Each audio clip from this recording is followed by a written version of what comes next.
বুধবার মাথাভাঙা ডিপো থেকে একটি সরকারি বাসের ফিতে কেটে শুভ সূচনা করেন উত্তরবঙ্গ রাষ্ট্রীয় পরিবহন সংস্থার চেয়ারম্যান পার্থপ্রতিম রায়। জানা গিয়েছে, এই বাসটি প্রতিদিন সকালে মাথাভাঙা থেকে ছেড়ে ফারাক্কার উদ্দেশ্যে যাবে। এই বাসটি নতুন সরকারি বাসটির আনুষ্ঠানিক উদ্বোধনের পাশাপাশি এদিন ডিপোর গোডাউনে উদ্বোধন করেন পার্থপ্রতিম রায়। তার সাথে উপস্থিত ছিলেন সংস্থার কোচবিহার ডিভিশনাল ম্যানেজার শ্যামল বসাক, মাথাভাঙা পৌরসভার চেয়ারম্যান লক্ষ্যপতি প্রামাণিক, ভাইস চেয়ারম্যান বিশ্বজিৎ সাহা সহ অন্যান্যরা।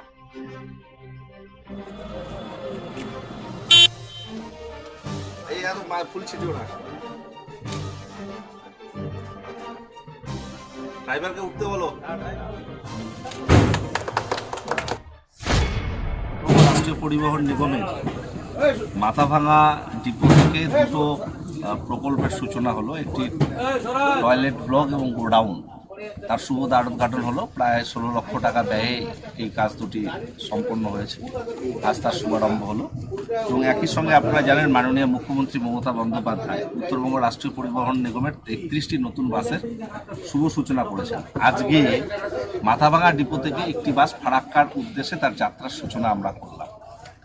এই বাসটি 55 সিটের। ফারাক্কা প্রতিদিন যাবে সকাল 5:30 মাথাভাঙা টু ফারাক্কা। এটা আমাদের অত্যন্ত একটা লাভজনক রুট। সেই রুটে আমরা পুরনো বাস চলতে আমরা নতুন বাস রিপ্লেস করলাম, যাতে যাত্রীদের মানুষের সুবিধা হবে। আগামী দিনে আরও একটি নতুন বাস দেওয়ার এখানে পরিকল্পনা রয়েছে। আমরা উত্তরবঙ্গ রাষ্ট্রীয় পরিবহনের প্রত্যেকটা ডিপোতে নতুন বাস দিচ্ছি এবং বিভিন্ন রুটে আমরা সেগুলোকে সূচনা করাচ্ছি। এই ফুল ছিটিও না।